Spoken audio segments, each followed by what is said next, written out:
Home is where connections are made, memories are formed, and ideas are born. And no one knows home better than NFM. Thanks for tuning in to I Am Home, the podcast that goes deeper than trends and dives into what it means to make your house a home.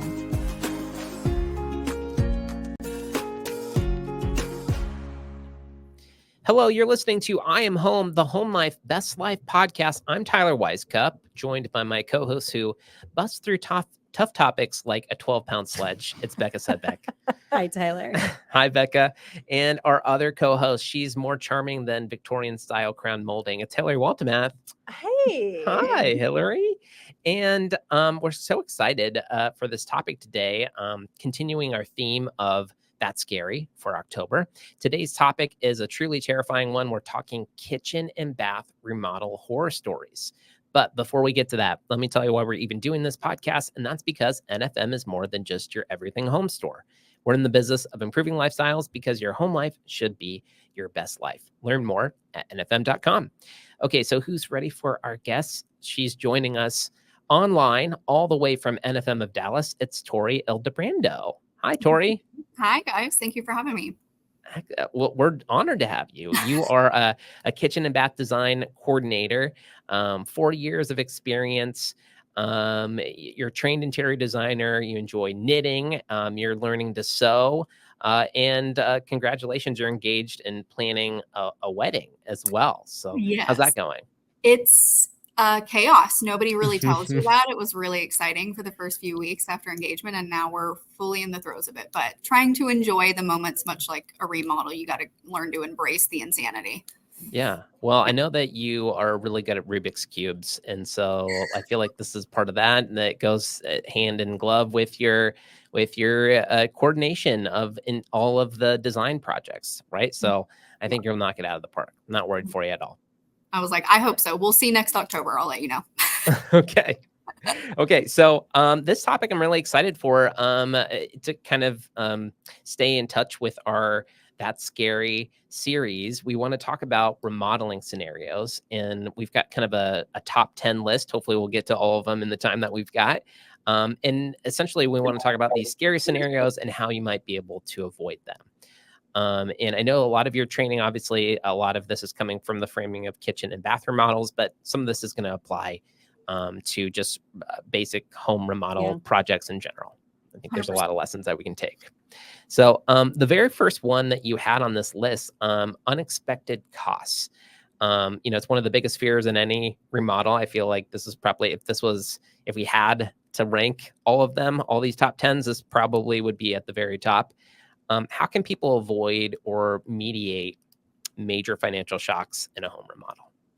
To be honest, it's really similar to how you would, approach any large financial choice in life. If you're going to shop for, even just a home or a car, if your top budget is $40,000, you're not necessarily only going to look at options that are $40,000. You might look at options that are in, the 25 to 30 range. That way, if you want to add, tires or tent or whatever it may be on the back end, you have the flexibility in your budget to do so. So I always tell people if you're budgeting for around, let's say $40,000 for a kitchen remodel, try to keep that number actually closer to maybe like 30, 35. So you've got that wiggle room. So that way, inevitably in construction, when things come up, you haven't completely exacerbated your entire budget on the front end and are not prepared to address any, unforeseen circumstances. So giving yourself that wiggle room and not using the max of your budget on the front end is really going to make a difference in the long run. And best case scenario, you spent less than you intended and you didn't have to shell out any extra cash for any issues. So, it's a win-win there. You have the cash if you need it, or, you saved money and didn't need it in the end. That's good smart advice. Mm-hmm. Yeah.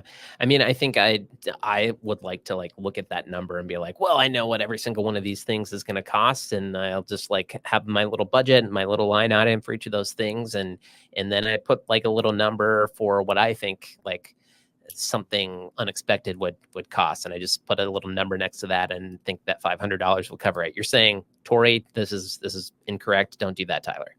Yeah, I would almost go off of a percentage. So 10 to 15% of your budget, have your kind of emergency fund, because a lot of the time you would be like, it wasn't until I was out of college and like furnishing my first house where I was like, oh my gosh, I didn't know rugs cost as much as they cost. So obviously, you know, you go in thinking, oh, it'll be like $200, and you're like, oh, just kidding. It's going to be several $100s. So yeah, I mean, we're all victim to that. So do as much research as you can on the front end, but 10 to 15% of your budget, you know, put aside for emergencies for sure. Good. Okay. So unexpected costs, we're tackling that right off the bat. Feeling good with that one. So the second one that you have on the list here is choosing the wrong contractor. You know, I feel like it can make or break your remodel. What should homeowners look for when selecting a contractor to avoid these nightmare situations?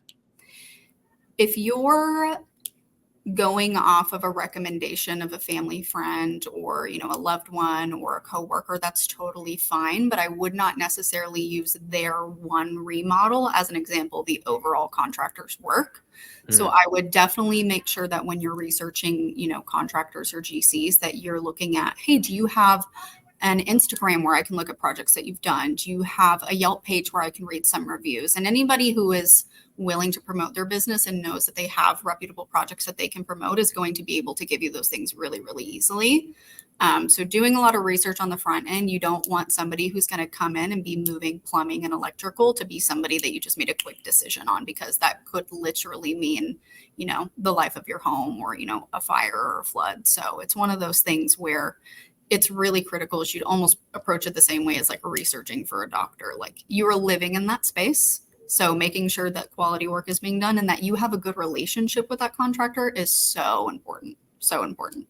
So, you know, recommendations are great, but make sure you're doing your own research and then looking at reviews and some of their previous projects as well. That's a good point about checking multiple sources, Yeah. not just like Yeah. one Taking one someone's word source. for it. Yeah, we ran into a similar situation with like a house cleaning service, and after some time figured out that they like reward 5-star reviews, which on Google, which like swayed reviews drastically. But after like digging just a little bit deeper and looking at other like sites or review platforms, like you got more information. So that's such a good pointer, I think, with any type of research, is check multiple sources. Just don't rely on one. Yeah, super smart. I mean, I think, you know, you get excited, you're kind of overwhelmed and exhausted by this process, even thinking about like trying to find somebody to help you with these kinds of projects, and being able to like, oh, well, looks like they got 5,000 reviews here that are 5 stars. You might like just, and like, it was a friend, it seems fine. You'll be able to kind of pull the trigger on that. But the idea of like you said, you're living in this space, like it pays to spend that extra time, make sure you find all those resources. Absolutely. The more work you do on the front end, the less headache you have on the back end, for sure. Yeah. Okay. All right. We're knocking these out. We got unexpected costs. We've got choosing the wrong contractor. The third thing on the list here is decision overload. And I was kind of intrigued by this one. I know, I mean, there's a lot of decisions to make, a lot of different kinds of options, and decision fatigue is something that like I certainly have gotten to in a few projects that I've worked on within my house. How do you suggest prioritizing your choices when it comes to materials and design elements in a kitchen or bathroom model, and just kind of avoiding this the sense of decision overload? The first thing that you can do if it's within, you know, your budget is work with a design professional, whether that's outside or within the retailer that you're purchasing from. But even outside of that, there's 2 things that I tell people.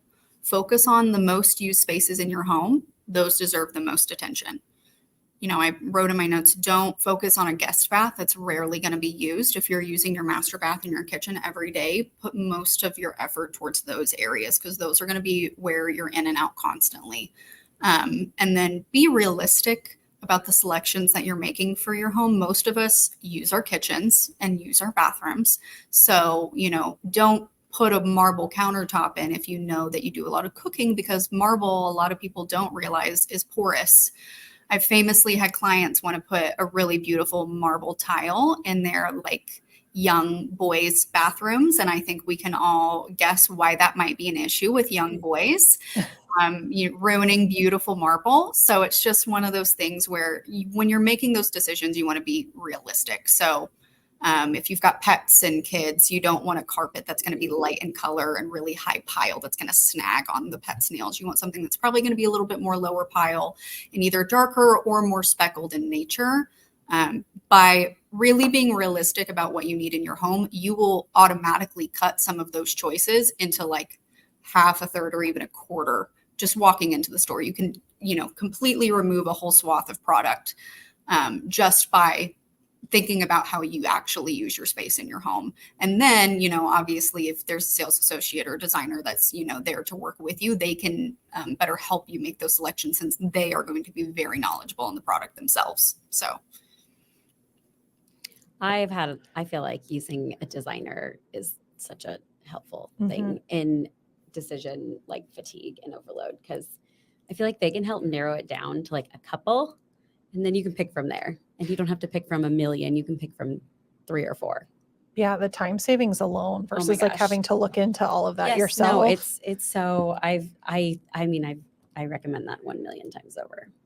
Yeah, and most people I feel like need or they kind of want the assurance that whatever that they've kind of had in their vision is something they're like, that's other people are potentially going to receive as acceptable, or like, oh no, that'll be beautiful, or oh well, I think maybe this may be a better option. What about this? Most people kind of like having that cushion. So that's where a designer can really help, because it's somebody that's outside of your home. There's no personal ties or biases there. They're purely there to just help you find your perfect product. My last piece of advice with decision overload is, once you make a decision, put down the phone. Where it's so tempting to keep scrolling on Houzz or Pinterest or Google as you're going throughout your project, but none of us would buy a car and then continue to walk car lots. So all you're doing is inviting doubt in for whatever selections you have made if you're continuing to research product after you've already made selections. So give yourself a break from the stress. If you can avoid the anxiety, do it, because I promise you, this type of work comes with, anxious situations. So if you don't have to give yourself anxiety, don't do it. Take a break. Put the phone down. Yeah. Great point. Smart. Put the board away. We've finished it. Exactly. Okay. Good advice. All right. Thanks, Tori. So the fourth one that we've got on the list here is living in a construction zone. Living through a remodel can be especially challenging, even when it drags on. Those kind of things makes it really, really challenging. What are some tips for surviving a lengthy renovation without losing your mind?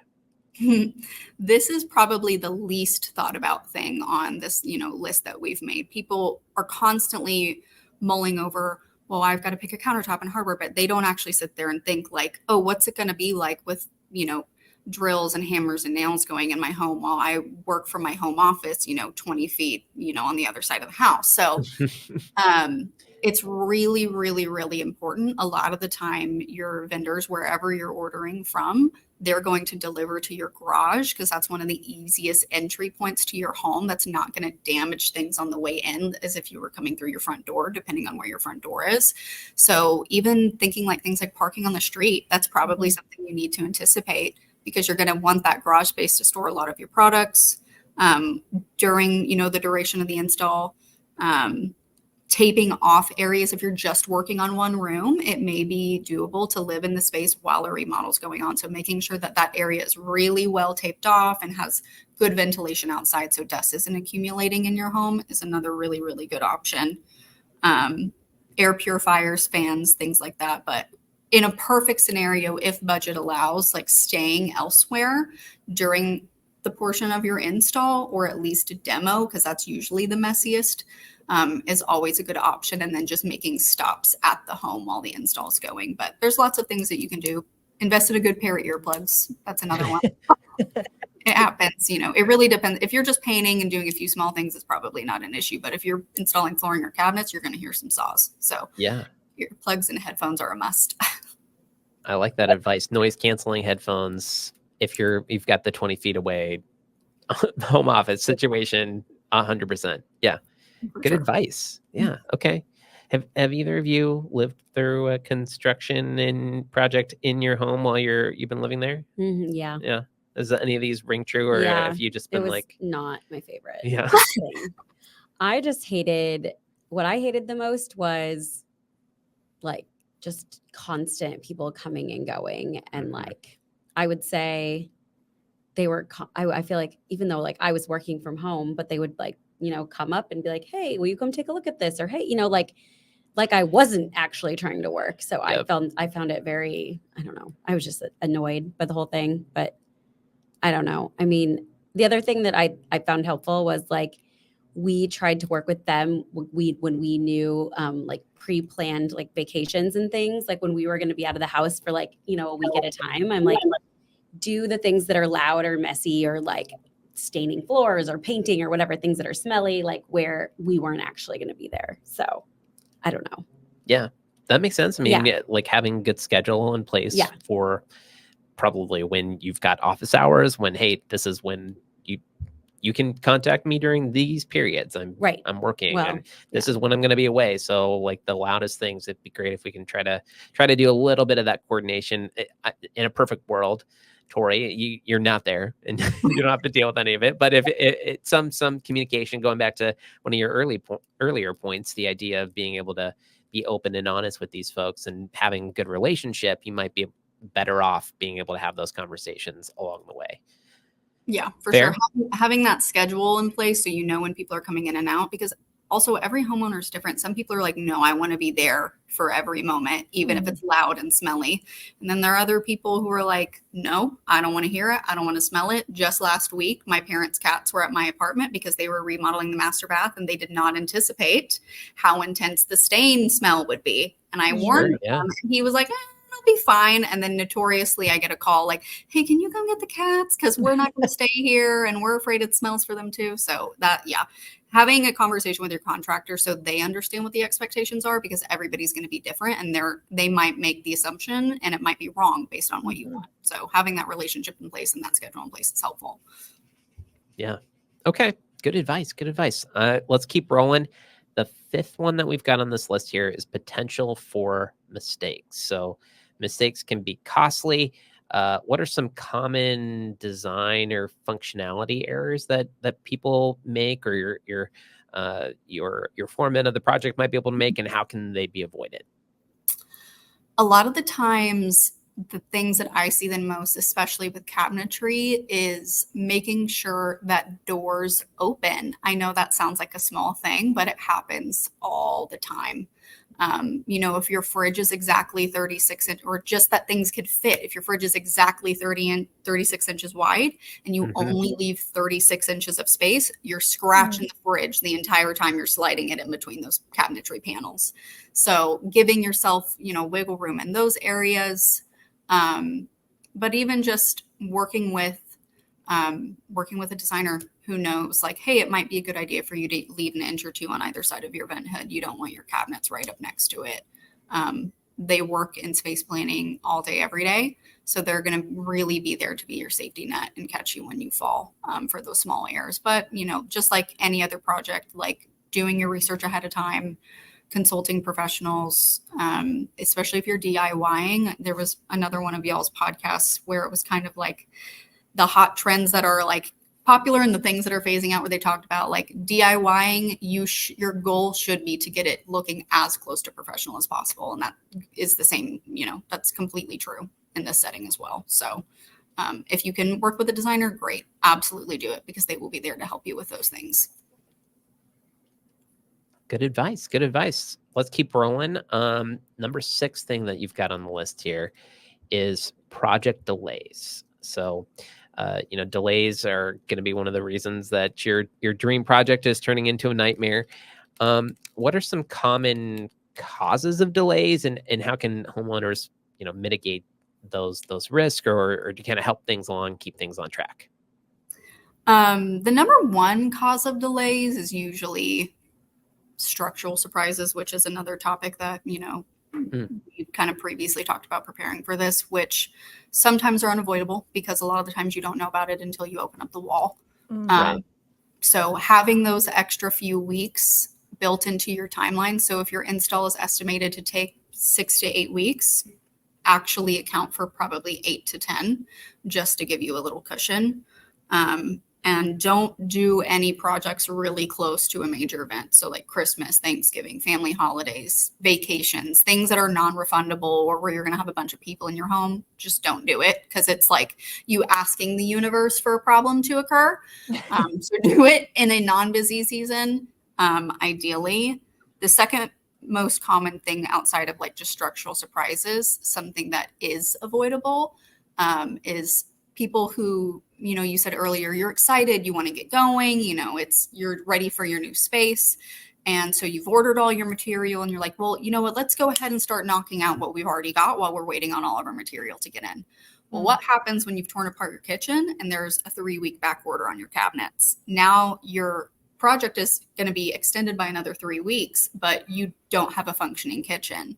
So the thing that I always say is you can't start cooking until you have all your ingredients. So my biggest piece of advice, and something that we encourage in the kitchen and bath department, is do not even begin demo until all of your new materials are on site in your home, because then there will not be a delay related to materials not arriving. That also gives you an opportunity to inspect all of those materials, because sometimes even when they show up on time, a box of tile is cracked and you need to order another one. So that's a really, really easy way to avoid project delays related to product issues. That's smart. That's good advice. I think, like you said, we do get excited and like, if I can knock this out, I mean, stuff is supposed to be in, like, stuff is supposed to be in. Yeah. That idea of getting ahead of the project, I think is certainly a big fear. So that's a good way for us to kind of avoid that. And I like the idea of being able to kind of see everything all at once as well and make sure that it's the way that it's supposed to be too. So we're crushing this, Tori. I mean, you're crushing it. We're just listening to you crush it. Thank you. All right. So number 7 on the list is, in general, miscommunication with contractors. It can be a frequent issue. What are some of the best ways to ensure clear communication in, avoiding these misunderstandings during a remodel? Having a good relationship with your contractor and establishing a form of communication. So if you prefer text or email or phone calls, that way they know, hey, I need to make sure my ringers are loud, or I need to set a timer to check my email every hour to make sure the homeowner's not emailing me, things like that. Will really, really benefit you if you establish that before the project starts. Because everybody communicates different. I'm not a texter, I'm a phone call person, but most of my friends are texters. So it's just one of those things where when you know people and you know what to expect, it's a little bit easier to make sure communication is flowing smoothly. Also, just from a paperwork perspective, having a written outline of the actual work that's being performed, as well as a list of all of the materials. That way everyone's on the same page of what things are being purchased, where they are being put, and what the timeline of the project is. It's going to help you as a homeowner budget a little bit better, and it's going to help the GC kind of understand, if you're doing your project in phases, what phases are more important and need to come first, and then going on from there. So, it happens, but I always say if your project is about, let's say 2 months, I would do at least a twice weekly checkpoint just to get a status update on where things are at, especially if you're not staying in the home. Good advice. And just the idea of like having some really strong structure behind both the communication, the style of communication, the resources that you're going to have to kind of cover and to reference when you're going through the project, having those standard check-ins, just this whole idea of just being like as structured as you can, and being as clear with that communication with your contractor is going to make it leaps and bounds easier than it would be otherwise. I really like that advice. Okay. Number 8 on the list, Tori, outdated trends. We kind of hinted at some of this a little bit, I think, with some of your earlier answers. No one wants their remodel to look outdated in a few years. So how do you balance, being current with timeless design to avoid a space that feels, dated too soon? Yeah. I think, and y'all have talked about this on previous episodes, there's no right or wrong, and trends are cyclical. Like things are going to, go out of style and come back. And ultimately your space should be an extension of you. And as long as you love it, that's really all that matters. There's a Gucci wallpaper with giant birds on it that I absolutely adore, but I know the average person would think it's atrocious, and that is okay. That is just fine. That's my piece. It's not yours. But it's one of those things where I completely understand that you want your space to feel elevated, and you also want it to be able to grow with you without you having to put too much work into it long term. So usually my suggestion to clients is, when it comes to the structural aspects of your home, so we're talking cabinetry, countertops, things like that, picking things that are a bit more classic in style.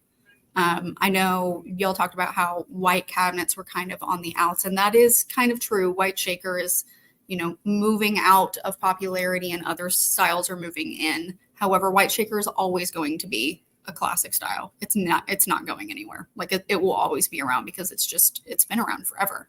And so picking something that's a little bit more neutral in terms of color palette and style, and then where you can get your fun, pops of interest are in things that are easily changeable.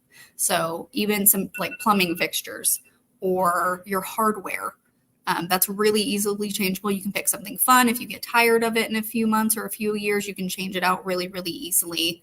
Not getting, I love to paint. So paint for me is something I'm like, oh yeah, have fun with paint, pick a fun color. But other people are like, I absolutely hate paint and don't want to do that. So obviously proceed with your own, what you are willing or not willing to do. But when it comes to the really structural aspects that are very laborsome and very expensive to change, it is always good to kind of stick with the classics. And then those things are a little bit easier changeable. Buy a neutral couch and fun pillows. Don't buy a hot pink couch and white pillows because it's more expensive to replace the hot pink couch later. Right. These things are going to be, like you said, a little bit more structural, a little bit more permanent, especially considering your budget, what you can be able to do. Not many of us have the opportunity to do a kitchen bathroom remodel every few years. It makes a lot of sense to try to be as classical as you can. And if there's a way to brighten things up, like you said, trends that are a little bit more these little pops of color interest, you can kind of focus on those areas. It just makes sense. It makes sense. Okay, so that's trends. Ninth thing on the list, we're getting really close. So I think we're going to try to plow ahead and see if we can't wrap this thing up and get all these knocked out. So number 9 on the list is structural surprises. What should homeowners be prepared for when they start tearing down walls, and how they can avoid these kinds of surprises or recover from them if they happen? On the front end, if you know that you're going to be making structural changes like tearing down partial walls, whole walls, making sure that you have either a structural engineer or a registered architect reviewing your existing plans, and then also looking at your new plans to make sure that you can actually do it, is critical, because then you're at the point where, okay, you can change the design. If they're like, this is load bearing, this is not going to work, you can't tear this down, you haven't already done it. Now, we've all run into that scenario. So I kind of always tell people, have a backup plan. If you intend to take that wall down, let's just hypothetically say that you can't. What's your backup plan going to be? And have that in place ahead of time, just to be safe. It's a little extra legwork, but it definitely helps mitigate some of the stress on the back end. And the important thing to remember is that there's no such thing as a perfect construction project. Things happen. It's not your fault. It's nobody's fault. Sometimes it's just completely unavoidable.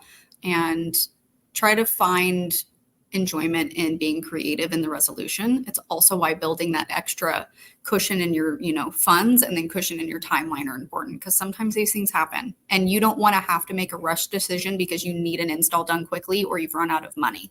So, if they arise, have those, things to fall back on. And if you're able, do the legwork ahead of time with a professional to make sure whatever large structural things that you're trying to do are actually going to be feasible. Oh, light went off in your office. Oh no, it just sat still for too long. The time lights. Always a joy. I am so sorry. No, you're fine. You're fine. I think you made excellent points. I mean, trying to, again, the idea of get in front of this as much as you can, and then having that backup plan totally makes sense. I think those are you get your mindset on what a vision can be, and then you're just if it can't happen that way, you get overwhelmed and you don't have an idea of where you're going to pivot. Then you can kind of you can start to dwell. And I don't think that's what any of us want when we're going through a remodel process like this. And just having kind of plans on plans is not a bad idea, especially when it comes to something as specific as this. 100%. Okay. The very last one, Tori, to round out this list of top 10 kitchen and bathroom model scaries for us to avoid, not achieving the desired outcome. I mean, this feels like, why is this even on the list? Like, why spend so much money on a project like this? And for me not to achieve this outcome, but I think this is a major fear that people have because you are spending this kind of money. So being able to get the look and feel and exactly what you want out of all of this, how can homeowners set those realistic expectations as well as to ensure that they're ultimately satisfied with the final result that they have? On the back end, let's say you've done this remodel and you find yourself in the spot where you're like, I don't love this as much as I thought it would. There's two things you can do. You can change it up front, extend your project timeline, and shell out some more cash. Or what I usually suggest is live with it for a month or two. See how you feel. There's a lot of the times where, I think in our brains, we have like the big expectation of like HGTV Extreme Home Makeover where they're like, move that bus. But like you've gone through all this stress and then you get to the final product. And while it's everything you selected, it's slightly underwhelming. Some of that may be your stress talking, but your feelings are valid. If you live with it for a month or two and you still don't love it, you obviously can, look at the warranties on, return policies for your plumbing, things like that, if you want to change them out later.